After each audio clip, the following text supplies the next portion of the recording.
ਸਤਿ ਸ਼੍ਰੀ ਅਕਾਲ ਜੀ ਸਾਰਿਆਂ ਨੂੰ, ਜਿੰਨੇ ਵੀ ਇੱਥੇ ਪਹੁੰਚੇ ਹੋ ਤੁਹਾਡਾ ਸਾਰਿਆਂ ਦਾ ਧੰਨਵਾਦ। ਜੈ ਜਵਾਨ ਤੇ ਜੈ ਕਿਸਾਨ ਇਹ ਨਾਰਾ ਲਾਲ ਬਹਾਦਰ ਸ਼ਾਸਤਰੀ ਨੇ ਲਾਇਆ ਸੀ, ਲੋਕਾਂ ਨੂੰ ਜੋੜਨ ਵਾਸਤੇ, ਉਹਨਾਂ 'ਚ ਹੌਸਲਾ ਦੇਣ ਵਾਸਤੇ। ਉਹਨਾਂ ਦੀ ਮੌਤ ਤੋਂ ਬਾਅਦ ਇਸ ਨਾਰੇ ਦੀ ਅਹਿਮੀਅਤ ਦਿਨੋਂ ਦਿਨ ਘਟਦੀ ਗਈ। ਜਿਵੇਂ ਜਿਵੇਂ ਟਾਈਮ ਬਣਿਆ ਬਦਲਿਆ, ਕਿਸਾਨ ਦੀ ਵੀ ਹਾਲਤ ਗਈ, ਜਵਾਨ ਦੀ ਵੀ ਹਾਲਤ ਗਈ। ਅੱਜ ਹਾਲਾਤ ਇਹ ਆ ਕਿ ਇੱਕ ਪਾਰਟੀ ਆਰਮੀ ਦੇ ਕੀਤੇ ਆਪਰੇਸ਼ਨਾਂ ਦਾ ਕ੍ਰੈਡਿਟ ਲੈ ਕੇ ਵੋਟਾਂ ਮੰਗਦੀ ਆ ਅਤੇ ਦੂਜੀ ਪਾਰਟੀ ਉਹਦੇ 'ਤੇ ਸਵਾਲ ਉਠਾ ਕੇ ਵੋਟਾਂ ਮੰਗਦੀ ਆ। ਕਿਸਾਨ ਦੀ ਹਾਲਤ ਤੁਸੀਂ ਦੇਖ ਹੀ ਰਹੇ ਹੋ। ਦੂਜਾ ਨਾਰਾ ਇੰਦਰਾ ਗਾਂਧੀ ਨੇ ਲਾਇਆ ਸੀ, ਗਰੀਬੀ ਹਟਾਓ। ਅੱਜ ਤੱਕ ਉਵੇਂ ਹੀ ਗਰੀਬੀ ਚੱਲ ਰਹੀ ਆ। ਹਰ ਸਾਲ ਵੋਟਾਂ ਗਰੀਬੀ ਦੇ ਨਾਂ 'ਤੇ ਹੀ ਮੰਗੀਆਂ ਜਾਂਦੀਆਂ। ਤੀਜਾ ਨਾਰਾ 10 ਸਤੰਬਰ ਨੂੰ ਪਿਪਲੀ ਦੇ ਵਿੱਚ ਲਾਇਆ ਸੀ ਕਿਸਾਨਾਂ ਨੇ ਕਿ ਕਿਸਾਨ ਬਚਾਓ ਮੰਡੀ ਬਚਾਓ। ਬਦਲੇ 'ਚ ਉਹਨਾਂ ਨੂੰ ਕੀ ਮਿਲਿਆ? ਲਾਠੀ ਚਾਰਜ। ਕੁਛ ਬਦਲਾਵ ਨਹੀਂ ਆਇਆ। ਕਿਸਾਨ ਦੀ ਹਾਲਤ ਅੱਜ ਤੋਂ ਇਹ ਨਹੀਂ ਗੀ, ਇਤਿਹਾਸ ਵੇਖੋਗੇ ਤਾਂ ਮੁਗਲਾਂ ਦੀ ਹਕੂਮਤ ਵੇਲੇ ਦਾ ਇਹ ਸਿਸਟਮ ਚੱਲੀ ਜਾਂਦਾ। ਅਕਬਰ ਦੇ ਰਾਜ ਵਿੱਚ ਟੋਡਰਮਲ ਦਾ ਸਿਸਟਮ ਹੁੰਦਾ ਸੀ, ਟੈਕਸ ਲੈਣ ਦਾ ਕਿਸਾਨਾਂ ਤੋਂ। ਕਿਸਾਨ ਨੂੰ ਕਿਵੇਂ ਲੁੱਟਣਾ, ਉੱਥੋਂ ਸਿਸਟਮ ਚੱਲਿਆ ਸੀ।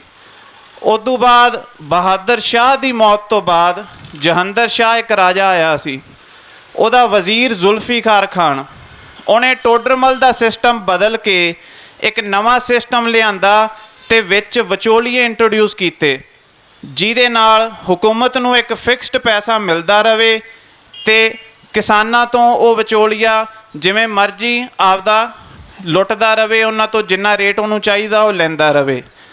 ਜਦੋਂ ਅੰਗਰੇਜ਼ੀ ਹਕੂਮਤ ਆਈ, ਉਹਨਾਂ ਨੇ ਸਟਾਰਟਿੰਗ 'ਚ ਜੇ ਤੁਸੀਂ ਇਤਿਹਾਸ ਨੂੰ ਪੜ੍ਹੋਗੇ ਤਾਂ ਜੋ ਅੱਜ ਦੇ ਹਾਲਾਤ ਆ ਉਹ ਇਤਿਹਾਸ ਨਾਲ ਬਹੁਤ ਮੇਲ ਖਾਂਦੇ ਆ। 1700 ਤੋਂ ਲੈ ਕੇ 1765 ਦੇ ਵਿੱਚ ਈਸਟ ਇੰਡੀਆ ਕੰਪਨੀ ਵਪਾਰੀ ਬਣ ਕੇ ਆਈ ਸੀ। ਜਦੋਂ ਉਹਨਾਂ ਨੇ ਵੇਖਿਆ ਕਿ ਇੰਡੀਆ ਐਗਰੇਰੀਅਨ ਸਟੇਟ ਆ, ਇਹਦੇ 'ਚ ਮਸਾਲੇ, ਫਸਲਾਂ, ਉਪਜਾਊ ਜ਼ਮੀਨ ਆ, ਤਾਂ ਉਹਨਾਂ ਨੇ ਸੋਚਿਆ ਕਿ ਇੱਥੋਂ ਕਮਾਈ ਕਰਨ ਦੇ ਮੌਕੇ ਬਹੁਤ ਆ। 1757 'ਚ ਪਲਾਸੀ ਦੀ ਲੜਾਈ ਜਿੱਤਣ ਤੋਂ ਬਾਅਦ ਅੰਗਰੇਜ਼ੀ ਹਕੂਮਤ ਇੱਥੇ ਸਟਾਰਟ ਹੋਈ ਸੀ। ਪਹਿਲਾਂ ਸਿਰਫ ਉਹ ਵਪਾਰੀ ਸੀ। 1765 ਤੋਂ ਲੈ ਕੇ 1813 ਦੇ ਵਿੱਚ ਅੰਗਰੇਜ਼ੀ ਹਕੂਮਤ ਨੇ, ਈਸਟ ਇੰਡੀਆ ਕੰਪਨੀ ਨੇ ਲੈਂਡ ਦੇ ਉੱਤੇ, ਜ਼ਮੀਨਾਂ ਦੇ ਉੱਤੇ ਕੰਟਰੋਲ ਕਰਨਾ ਸਟਾਰਟ ਕਰ ਦਿੱਤਾ। 1793 ਦੇ ਵਿੱਚ ਜ਼ਮੀਂਦਾਰੀ ਪ੍ਰਥਾ ਚਾਲੂ ਕੀਤੀ ਗਈ। ਆਮ ਬੰਦਿਆਂ ਤੋਂ ਜ਼ਮੀਨਾਂ ਖੋਹ ਕੇ ਜ਼ਮੀਂਦਾਰਾਂ ਨੂੰ ਦਿੱਤੀਆਂ ਗਈਆਂ ਤਾਂ ਕਿ ਉਹਨਾਂ ਤੋਂ ਵੱਧ ਟੈਕਸ ਲਿੱਤਾ ਜਾਵੇ। ਸਾਊਥ ਦੇ ਵਿੱਚ ਰਿਓਤਵਾੜੀ ਸਿਸਟਮ ਚਾਲੂ ਕੀਤਾ ਗਿਆ। ਨਾਰਥ ਦੇ ਵਿੱਚ ਮਹਾਲਵਾੜੀ ਸਿਸਟਮ ਚਾਲੂ ਕੀਤਾ ਗਿਆ, ਜਿਹਦੇ ਵਿੱਚ ਈਸਟ ਇੰਡੀਆ ਕੰਪਨੀ ਕਿਸਾਨਾਂ ਦੇ ਨਾਲ ਸਿੱਧਾ ਵਪਾਰ ਕਰਦੀ ਸੀ ਅਤੇ ਉਹਨਾਂ ਤੋਂ ਪੈਸਾ ਲੈਂਦੀ ਸੀ। ਫਿਰ ਜਦੋਂ 1813 ਆਇਆ ਤਾਂ ਇੱਕ ਚਾਰਟਰ ਐਕਟ ਇੰਟਰੋਡਿਊਸ ਕੀਤਾ, ਜਿਹਦੇ ਵਿੱਚ ਪ੍ਰਾਈਵੇਟ ਕੰਪਨੀਆਂ ਨੂੰ ਮੌਕਾ ਦਿੱਤਾ ਕਿ ਉਹ ਇੰਡੀਆ ਵਿੱਚ ਆ ਕੇ ਵਪਾਰ ਕਰਨ। ਪ੍ਰਾਈਵੇਟ ਕੰਪਨੀਆਂ ਨੇ ਆ ਕੇ ਇੱਥੇ ਕਿਸਾਨਾਂ ਨਾਲ ਕੰਟਰੈਕਟ ਕੀਤਾ, ਉਹਨਾਂ ਨੂੰ ਲੁੱਟਣਾ ਚਾਲੂ ਕੀਤਾ। ਕਿਸਾਨ ਕਰਜ਼ਾਈ ਹੋ ਗਏ ਅਤੇ ਕੰਪਨੀਆਂ ਨੇ ਉਹਨਾਂ ਨੂੰ ਫੋਰਸ ਕਰਤਾ ਕਿ ਉਹ ਅਫੀਮ ਦੀ, ਕਾਟਨ ਦੀ, ਇੰਡੀਗੋ ਦੀ ਖੇਤੀ ਕਰਨ, ਜਿਹੜਾ ਉਹ ਇੰਗਲੈਂਡ ਤੱਕ ਐਕਸਪੋਰਟ ਕਰਨ ਸਕਣ। ਕਿਸਾਨਾਂ ਨੂੰ ਬੰਨ੍ਹ ਕੇ ਰੱਖ ਲਿਆ। 1947 ਤੱਕ ਕਿਸਾਨ ਸਿੱਧਾ ਕੰਜ਼ਿਊਮਰ ਨੂੰ ਫਸਲ ਵੇਚਦਾ ਹੁੰਦਾ ਸੀ। ਕਿਸਾਨ ਕਰਜ਼ਾਈ ਸੀ, ਜ਼ਮੀਂਦਾਰਾਂ ਦੇ ਪੈਸੇ ਦੇਣੇ ਸੀ, ਕਰਜ਼ਾ ਲੈਣ ਵਾਸਤੇ, ਕਰਜ਼ਾ ਦੇਣ ਵਾਸਤੇ ਉਹਨੂੰ ਹੋਰ ਪੈਸੇ ਚੱਕਣੇ ਪੈਂਦੇ ਸੀ। ਅੰਤ ਵਿੱਚ ਕੀ ਹੁੰਦਾ ਸੀ ਕਿ ਜ਼ਮੀਂਦਾਰ ਜਾਂ ਤਾਂ ਉਹਦੀ ਫਸਲ ਘੱਟ ਰੇਟਾਂ 'ਤੇ ਖਰੀਦ ਲੈਂਦਾ ਸੀ ਜਾਂ ਉਹਦੀ ਜ਼ਮੀਨ ਖੋਹ ਲੈਂਦਾ ਹੁੰਦਾ ਸੀ। ਉਹ ਚੀਜ਼ ਬਦਲਣ ਵਾਸਤੇ ਆਪਣੀ ਸਰਕਾਰ ਨੇ APMC ਐਕਟ ਲਾਗੂ ਕੀਤਾ। APMC ਐਕਟ ਅਤੇ MSP ਕਰਕੇ ਹੀ ਗ੍ਰੀਨ ਰੈਵੋਲਿਊਸ਼ਨ ਸਕਸੈਸਫੁਲ ਰਹੀ। ਆਪਾਂ 11 ਮਿਲੀਅਨ ਟਨ ਹਰ ਸਾਲ ਅਮਰੀਕਾ ਤੋਂ ਅਨਾਜ ਲੈਂਦੇ ਸੀ। ਉਹਨੂੰ ਸਕਸੈਸਫੁਲ ਬਣਾਉਣ ਦੇ ਵਿੱਚ MSP ਦਾ ਬਹੁਤ ਵੱਡਾ ਹੱਥ ਹੈ। MSP ਸਿਰਫ ਸਰਕਾਰ ਨੇ ਕਿਸਾਨਾਂ ਨੂੰ ਤਾਂ ਦਿੱਤੀ ਸੀ ਤਾਂ ਕਿ ਕਿਸਾਨ ਖੇਤੀ ਨਾ ਛੱਡ ਦੇਣ, ਖੇਤੀ ਕਰਦੇ ਰਹਿਣ ਅਤੇ ਅਨਾਜ ਦੀ ਕਮੀ ਨਾ ਹੋਵੇ। ਪਰ ਅੱਜ MSP ਆਪਣੇ ਤੋਂ ਪੁੱਠੀ ਲੈਣਾ ਚਾਹੁੰਦੇ ਆ। ਇਹ MSP ਦੇ ਉੱਤੇ ਜੇ ਤੁਸੀਂ ਇੱਕ CAG ਦੀ ਰਿਪੋਰਟ ਪੜ੍ਹੋਗੇ 2009 ਤੋਂ 14 ਦੇ ਵਿੱਚ, ਤਾਂ ਉਹ ਕਹਿੰਦੀ ਹੈ ਕਿ ਆਂਧਰਾ ਪ੍ਰਦੇਸ਼, ਵੈਸਟਰਨ ਯੂਪੀ, ਪੰਜਾਬ ਤੇ ਹਰਿਆਣਾ ਦੇ ਵਿੱਚ 18,000 ਕਰੋੜ ਦਾ ਘਪਲਾ ਕੀਤਾ ਗਿਆ। ਸੈਂਟਰ ਤੋਂ ਪੈਸਾ ਲੈ ਲਿੱਤਾ ਜਾਂਦਾ ਸੀ, ਥੱਲੇ ਕੋਈ ਕਿਸਾਨ ਨਹੀਂ ਹੁੰਦਾ ਸੀ, ਝੂਠੇ ਕਾਗਜ਼ ਤਿਆਰ ਕੀਤੇ ਜਾਂਦੇ ਸੀ। ਤੇ ਜੇ ਕਹਿੰਦੇ 2020 ਤੱਕ ਦਾ ਤੁਸੀਂ ਰਿਕਾਰਡ ਚੈੱਕ ਕਰੋਗੇ, ਬਾਕੀਆਂ ਸਟੇਟਾਂ ਨੂੰ ਵੀ ਜੋੜੋਗੇ ਤਾਂ ਉਹ 40,000 50,000 ਕਰੋੜ ਤੱਕ ਦਾ ਘਪਲਾ ਹੋਊਗਾ। ਕਿਸਾਨ ਆਪਦੇ ਸਰਕਾਰਾਂ ਦੀਆਂ ਮਾੜੀਆਂ ਪਾਲਿਸੀਆਂ ਕਰਕੇ ਮਰਦਾ। ਅੱਜ ਅਮਰੀਕਾ ਦੀ, ਯੂਰਪ ਦੀ ਫੇਲਡ ਪਾਲਿਸੀ ਚੱਕ ਕੇ ਇੰਡੀਆ 'ਤੇ ਅਪਲਾਈ ਕੀਤੀ ਜਾਂਦੀ ਹੈ। ਅਮਰੀਕਾ ਦੇ ਵਿੱਚ ਵੱਡੀਆਂ ਕੰਪਨੀਆਂ ਨੇ ਛੋਟੇ ਕਿਸਾਨ ਖਾ ਲਏ, ਉਹ ਕਰਜ਼ਾਈ ਹੋ ਗਏ। ਉੱਥੇ ਵੀ ਸੁਸਾਈਡ ਹੋ ਰਹੇ ਆ, ਸਰਕਾਰ ਦੀਆਂ ਸਬਸਿਡੀਆਂ ਕਰਕੇ ਸਿਰਫ ਕਿਸਾਨ ਜਿਉਂਦੇ ਆ ਉੱਥੇ। ਤੁਹਾਡੇ ਤੋਂ ਤਾਂ ਇੰਡੀਆ ਦੇ ਵਿੱਚ ਤਾਂ ਉਹ ਸਬਸਿਡੀ ਵੀ ਖੋਣਾ ਚਾਹੁੰਦੇ ਆ। ਇੱਕ ਇਲੈਕਟ੍ਰੀਸਿਟੀ ਬਿੱਲ ਇਹਨਾਂ ਨੇ ਤਿਆਰ ਕੀਤਾ ਹੋਇਆ ਹੁਣ, ਜਿਹਦੇ ਵਿੱਚ 5 ਤੋਂ 6,000 ਪਾਵਰ ਟੈਰਿਫ ਕਿਸਾਨ ਨੂੰ ਦੇਣਾ ਪਊਗਾ। ਜਿਹੜਾ ਘਰੇਲੂ ਸਬਸਿਡਾਈਜ਼ ਕੰਜ਼ਿਊਮਰ ਆ ਉਹਨੂੰ 8 ਤੋਂ 10 ਰੁਪਏ ਪਰ ਯੂਨਿਟ ਦੇਣਾ ਪਊਗਾ। ਜੇ ਪੰਜਾਬ ਦੀ ਗੱਲ ਕਰੀਏ ਤਾਂ ਫਰਟੀਲਾਈਜ਼ਰ 'ਤੇ ਜਿਹੜੀ ਸਬਸਿਡੀ ਪਹਿਲਾਂ 4-5 ਹਜ਼ਾਰ ਕਰੋੜ ਸੀ, ਉਹ ਹੁਣ 800 ਕਰੋੜ 'ਤੇ ਕਰਤੀ। ਰੂਰਲ ਡਿਵੈਲਪਮੈਂਟ ਫੰਡ ਬੰਦ ਕਰਤਾ। ਵਿਆਜ ਮਾਫੀ ਦਾ ਜਿਹੜਾ ਪੈਸਾ ਸੀ ਉਹ ਇਹਨਾਂ ਨੇ ਬੰਦ ਕਰਤਾ। ਸਰਕਾਰ ਕਿਸਾਨ ਤੋਂ ਖਹਿੜਾ ਛਡਾਉਣਾ ਚਾਹੁੰਦੀ ਹੈ ਤਾਂ ਕਿ ਵੱਡੀਆਂ ਕੰਪਨੀਆਂ ਆਪੇ ਨਜਿੱਠਣ, ਜਿਹੜਾ ਉਹਨਾਂ ਨੂੰ ਖਰਚਾ ਪੈਂਦਾ ਉਹ ਉਸ ਚੀਜ਼ ਤੋਂ ਆਪਦਾ ਹੱਥ ਪੱਲਾ ਛਡਾ ਲੈਣ, ਕਿਸਾਨ ਆਪੇ ਚੱਲੇ। ਇਹ ਵੱਡੀਆਂ ਕੰਪਨੀਆਂ ਦੇ ਹੱਥ ਮੋਨੋਪਲੀ ਦੇਣਾ ਚਾਹੁੰਦੇ ਆ। ਜੇ ਮੋਨੋਪਲੀ ਦਾ ਐਗਜ਼ਾਮਪਲ ਤੁਸੀਂ ਵੇਖਣਾ ਚਾਹੁੰਦੇ ਹੋ ਤਾਂ ਪੈਪਸੀਕੋ ਦਾ ਐਗਜ਼ਾਮਪਲ ਵੇਖੋ। ਪੰਜਾਬ ਦੇ ਵਿੱਚ ਆਲੂ ਦੀ ਖਰੀਦ ਵੇਲੇ ਉਹਨਾਂ ਨੇ ਕੀ ਕੀਤਾ। ਪੈਪਸੀਕੋ ਦਾ ਐਗਜ਼ਾਮਪਲ ਵੇਖੋ ਗੁਜਰਾਤ ਦੇ ਵਿੱਚ ਇੱਕ ਆਲੂਆਂ ਦੀ ਵੈਰਾਈਟੀ ਆ FC5। ਕਿਸਾਨਾਂ ਉੱਤੇ ਕੇਸ ਕੀਤੇ ਹੋਏ ਆ ਕਿ ਇਸ ਵੈਰਾਈਟੀ ਦੇ PVP ਰਾਈਟ ਸਿਰਫ ਸਾਡੇ ਕੋਲੇ ਆ, ਤੁਸੀਂ ਇਹ ਫਸਲ ਨਹੀਂ ਬੀਜ ਸਕਦੇ। 1-1 ਕਰੋੜ ਦਾ ਜੁਰਮਾਨਾ ਉਹਨਾਂ 'ਤੇ ਲਾਇਆ ਹੋਇਆ, ਕੇਸ ਚੱਲੀ ਜਾਂਦੇ ਆ ਕਿਸਾਨਾਂ 'ਤੇ। ਮੋਨੋਪਲੀ ਦਾ ਐਗਜ਼ਾਮਪਲ ਵੇਖਣਾ ਤਾਂ ਝਾਰਖੰਡ ਗੋਧਾ ਵਿੱਚ ਚੱਲੋ। 2017 ਦੇ ਵਿੱਚ ਇੱਕ ਪਬਲਿਕ ਮੀਟਿੰਗ ਹੁੰਦੀ ਆ ਉੱਥੇ। ਜਿਹੜੇ ਤਾਂ ਕਿਸਾਨ ਉਹਨਾਂ ਦੀ ਗੱਲ ਮੰਨ ਜਾਂਦੇ ਆ ਠੀਕ ਆ, ਨਹੀਂ ਤਾਂ ਬਾਕੀਆਂ ਨੂੰ ਕੁੱਟ ਕੇ ਅਡਾਨੀ ਪਾਵਰ ਪਲਾਂਟ ਉੱਥੇ ਬਣਾਇਆ ਜਾਂਦਾ ਅਤੇ ਕਿਸਾਨਾਂ ਦੀ ਜ਼ਮੀਨ ਖੋਈ ਜਾਂਦੀ ਹੈ। ਵਿਜ਼ੂਅਲ ਮਿਲਣਗੇ ਤੁਹਾਨੂੰ ਜਿਹਦੇ ਵਿੱਚ ਬੁੜੀਆਂ ਉਹਨਾਂ ਦੇ ਪੈਰੀ ਹੱਥ ਲਾ ਰਹੀਆਂ ਕਿ ਸਾਡੀ ਜ਼ਮੀਨ ਛੱਡ ਦਿਓ। ਕੀਤਾ ਕੀ ਜਾਊਗਾ? ਆਸਟ੍ਰੇਲੀਆ ਤੋਂ ਕੋਲਾ ਲਿਆ ਕੇ 18 ਤੋਂ 20 ਹਜ਼ਾਰ ਟਨ ਉੱਥੇ ਰੋਜ਼ ਬਾਲਿਆ ਜਾਊਗਾ ਅਤੇ ਬੰਗਲਾਦੇਸ਼ ਨੂੰ ਮਹਿੰਗੀ ਬਿਜਲੀ ਦਿੱਤੀ ਜਾਊਗੀ। ਉੱਥੋਂ ਦੇ ਆਸੇ ਪਾਸੇ ਦੇ ਏਰੀਏ ਨੂੰ ਵੀ ਬਿਜਲੀ ਮੁਫਤ ਨਹੀਂ ਦਿੱਤੀ ਜਾਊਗੀ। ਉੱਥੇ ਪੋਲਿਊਸ਼ਨ ਕੀਤਾ ਜਾਊਗਾ ਅਤੇ ਘੱਟ ਰੇਟਾਂ 'ਤੇ ਕਿਸਾਨਾਂ ਦੀ ਜ਼ਮੀਨ ਖੋਈ ਜਾਊਗੀ। BJP ਦੇ ਸਪੋਕਸਪਰਸਨ TV 'ਤੇ ਆਉਂਦੇ ਆ ਅਤੇ ਹਰ ਵਾਰ ਆਹੀ ਗੱਲ ਕਹਿੰਦੇ ਆ ਕਿ ਤੁਸੀਂ ਬਿੱਲ ਪੜ੍ਹੋ। ਅਸੀਂ ਬਿੱਲ ਪੜ੍ਹ ਲਏ, ਅਸੀਂ ਫਿਰ ਵੀ ਨਹੀਂ ਸੰਤੁਸ਼ਟ। ਹੁਣ ਸਾਨੂੰ ਦੱਸੋ, ਜਿਹੜੇ ਕਹਿੰਦੇ ਨੇ ਬਿੱਲ ਪੜ੍ਹੋ ਉਹਨਾਂ ਨੂੰ ਕਹੋ ਕਿ ਤੁਸੀਂ NCAER ਦੀ ਰਿਪੋਰਟ ਪੜ੍ਹੋ ਬਿਹਾਰ ਦੀ। ਬਿਹਾਰ ਦੇ ਵਿੱਚ 2006 ਦੇ ਵਿੱਚ APMC ਵਾਪਸ ਲਿੱਤਾ ਗਿਆ ਸੀ। ਉਦੋਂ ਪਹਿਲਾਂ ਉੱਥੇ 95 ਮੰਡੀਆਂ ਸੀ, ਜਿਨ੍ਹਾਂ 'ਚੋਂ 54 ਮੰਡੀਆਂ ਕੋਲੇ ਗੋਡਾਊਨ ਸੀ, ਸਾਰਾ ਇਨਫਰਾਸਟਰਕਚਰ ਸੀਗਾ, ਸ਼ੈੱਡ ਵਗੈਰਾ ਸੀਗੇ। ਅੱਜ ਉਹਨਾਂ ਦੀ ਜਾ ਕੇ ਹਾਲਾਤ ਵੇਖੋ। ਉਹ ਰਿਪੋਰਟ ਦੇ ਆਧਾਰ 'ਤੇ ਕਿਹਾ ਗਿਆ ਕਿ 2007 ਤੋਂ ਲੈ ਕੇ 2010 ਤੱਕ ਕਿਸਾਨਾਂ ਦੀ ਆਮਦਨ ਵਧੀ। ਉਦੋਂ ਬਾਅਦ ਲਗਾਤਾਰ 2020 ਤੱਕ ਆਮਦਨ ਉਹਨਾਂ ਦੀ ਘਟੀ ਜਾਂਦੀ ਹੈ। ਜਿਹੜਾ ਪ੍ਰਾਈਸ ਵੇਰੀਏਸ਼ਨ ਹੁੰਦਾ ਕਿ ਕੋਈ ਚੀਜ਼ 10 ਰੁਪਏ ਉੱਤੇ ਥੱਲੇ ਹੋ ਜੂਗੀ, ਉਹ ਹੁਣ ਬਹੁਤ ਜ਼ਿਆਦਾ ਪਰਸੈਂਟੇਜ ਵੱਧ ਗਈ। ਜੇ ਤੁਸੀਂ ਐਗਜ਼ਾਮਪਲ ਵੇਖਣਾ ਤਾਂ ਇੱਕ ਵੇਖੋ ਕਿ ਮੋਦੀ ਨੇ ਕੇਰਲਾ ਦੇ ਵਿੱਚ ਕੋਕੋਨਟ ਬੋਰਡ ਆ, ਉਹ ਵੀ APMC ਐਕਟ ਵਰਗਾ, ਉਹਨੂੰ ਨਸ਼ਟ ਕਰਤਾ। ਪਹਿਲਾਂ ਕਿਸਾਨ ਦਾ ਨਾਰੀਅਲ 10 ਰੁਪਏ ਦਾ ਵਿਕਦਾ ਹੁੰਦਾ ਸੀ, ਜਦੋਂ ਇਹ ਬੋਰਡ ਟੁੱਟ ਗਿਆ ਉਹ ਨਾਰੀਅਲ 40 ਰੁਪਏ ਦਾ ਕਰ ਦਿੱਤਾ ਗਿਆ। ਕਿਸਾਨ ਨੂੰ ਲੱਗਿਆ ਕਿ ਯਾਰ ਮੈਨੂੰ ਤਾਂ ਮਹਿੰਗਾ ਮਿਲਣ ਲੱਗ ਗਿਆ, ਮਹਿੰਗਾ ਵਿਕਦਾ ਮੇਰਾ ਨਾਰੀਅਲ। ਪਹਿਲਾਂ ਦਰਖਤਾਂ ਦੀ ਛਟਾਈ, ਨਾਰੀਅਲ ਦੀ ਹਰੀ ਜਿਹੜੀ ਕਵਰਿੰਗ ਹੁੰਦੀ ਆ ਉਹਨੂੰ ਖੋਲ੍ਹਣਾ ਅਤੇ ਟਰਾਂਸਪੋਰਟੇਸ਼ਨ ਦਾ ਜਿਹੜਾ ਖਰਚਾ ਸੀ ਉਹ ਸਰਕਾਰ ਦਿੰਦੀ ਸੀ। ਜਦੋਂ ਉਹ ਬੋਰਡ ਤੋੜ ਦਿੱਤਾ ਗਿਆ, ਉਹ ਸਾਰਾ ਖਰਚਾ ਕਿਸਾਨ ਨੂੰ ਪਿਆ ਅਤੇ ਮੁੜ ਤੁੜ ਕੇ ਕਿਸਾਨ ਦਾ ਨਾਰੀਅਲ 4 ਰੁਪਏ ਦਾ ਵਿਕ ਰਿਹਾ। ਉੱਤੋਂ ਲੱਗਦਾ ਕਿ ਇਹ ਥਿਊਰੀ 'ਚ ਲੱਗਦਾ ਕਿ ਬਹੁਤ ਚੰਗਾ, ਪਰ ਉਹਦਾ ਨੁਕਸਾਨ ਆਪਣੇ ਨੂੰ ਹੀ ਹੈ, ਕਿਸਾਨ ਹੀ ਮਰੂਗਾ ਉਹਦੇ ਵਿੱਚ। ਅਸੈਂਸ਼ੀਅਲ ਕਮੋਡਿਟੀ ਐਕਟ ਆ ਇੱਕ, ਜਿਹੜਾ 3 ਨੰਬਰ ਦਾ ਬਿੱਲ ਇਹਨਾਂ ਨੇ ਬਣਾਇਆ ਹੈਗਾ, ਉਹਦਾ ਇਤਿਹਾਸ ਹੀ ਮਾੜਾ। ਸੈਕਿੰਡ ਵਰਲਡ ਵਾਰ ਵੇਲੇ ਵਿੰਸਟਨ ਚਰਚਿਲ ਇੰਗਲੈਂਡ ਦਾ ਪ੍ਰਾਈਮ ਮਿਨਿਸਟਰ ਸੀ, ਉਹਨੇ ਇਹ ਰੂਲ ਤਿਆਰ ਕੀਤਾ ਸੀ ਤਾਂ ਕਿ ਜਿਹੜਾ ਅਨਾਜ ਆ ਉਹ ਆਪਦੀ ਫੌਜਾਂ ਨੂੰ ਦੇ ਸਕੇ। ਜੇ ਹਿਟਲਰ ਉੱਥੇ ਹਮਲਾ ਕਰਦੇ ਤਾਂ ਇੰਗਲੈਂਡ ਕੋਲੇ ਅਨਾਜ ਹੋਵੇ। ਇੰਡੀਆ ਦੀ ਕਿਸਾਨਾਂ ਦੀ ਕੋਈ ਪਰਵਾਹ ਨਹੀਂ ਕੀਤੀ ਗਈ।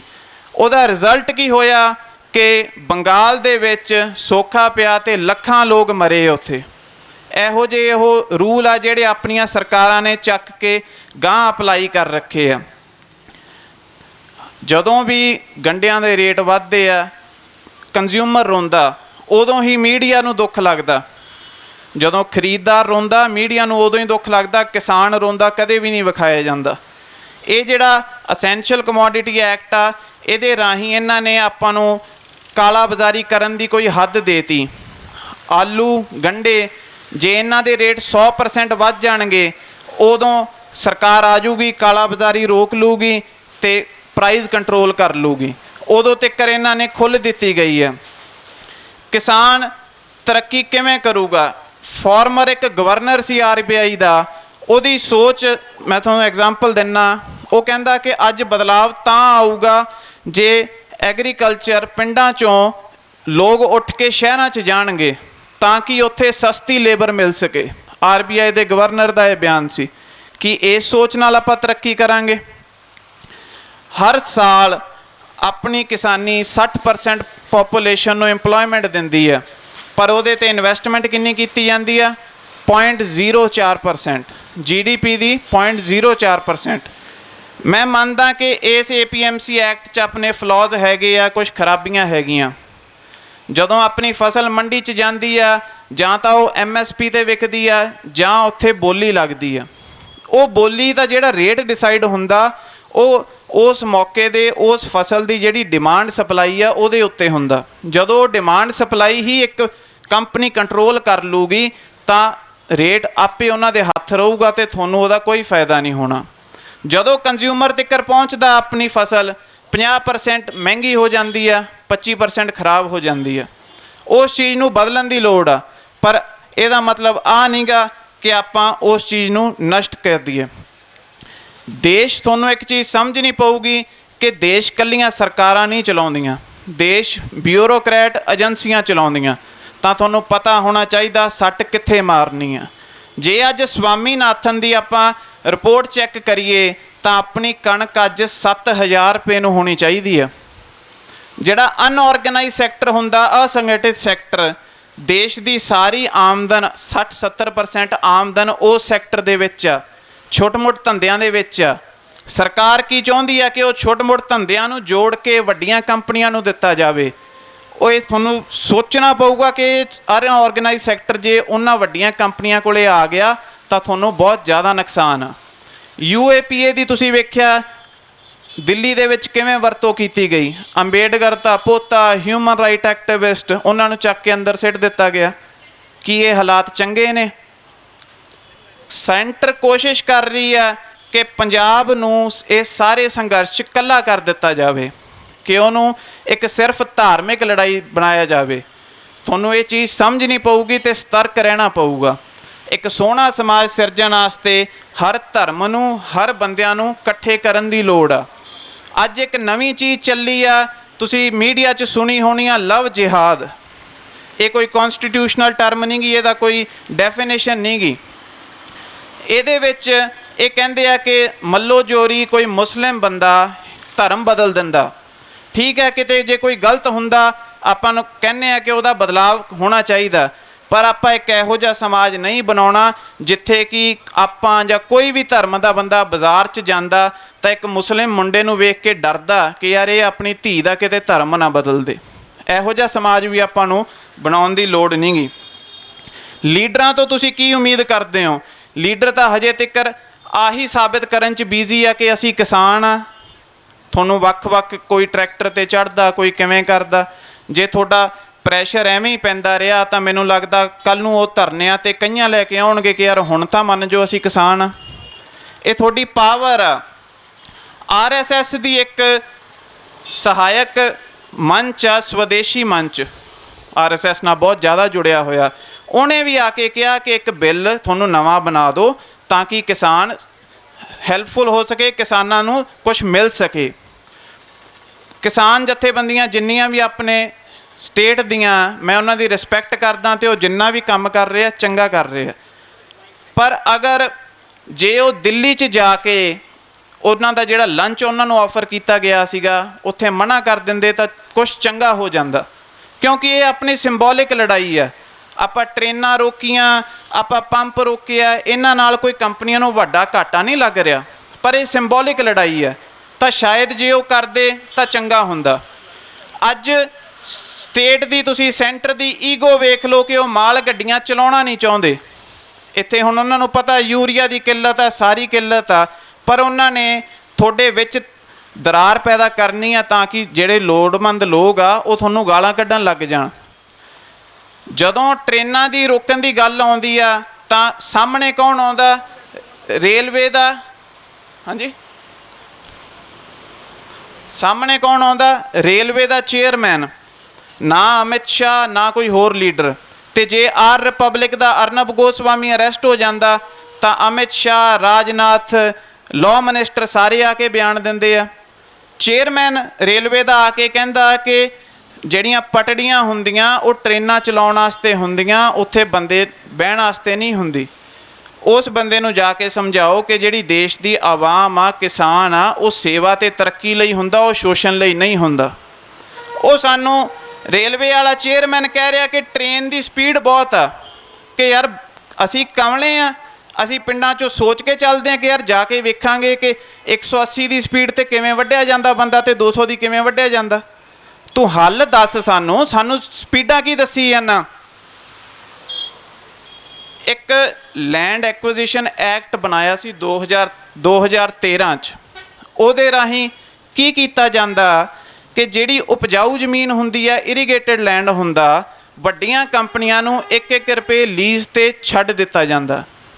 ਇਹ ਰੂਲ ਬਣਾਇਆ ਸੀ ਤਾਂ ਕਿ ਜਿਹੜੀਆਂ ਨਹਿਰੀਆਂ ਜ਼ਮੀਨਾਂ ਉਹ ਬਚੀਆਂ ਰਹਿਣ, ਪਰ ਹਰ ਸਟੇਟ ਉਸ ਰੂਲ ਦੀ ਵਾਇਓਲੇਸ਼ਨ ਕਰਕੇ ਤੁਹਾਡੀਆਂ ਜ਼ਮੀਨਾਂ ਸਸਤੇ ਰੇਟਾਂ 'ਤੇ ਵੱਡੀਆਂ ਕੰਪਨੀਆਂ ਨੂੰ ਦੇ ਰਿਹਾ। ਇਹ ਤਰੱਕੀ ਉਹ ਤੁਹਾਨੂੰ ਵੀ ਦੇ ਸਕਦੇ ਆ।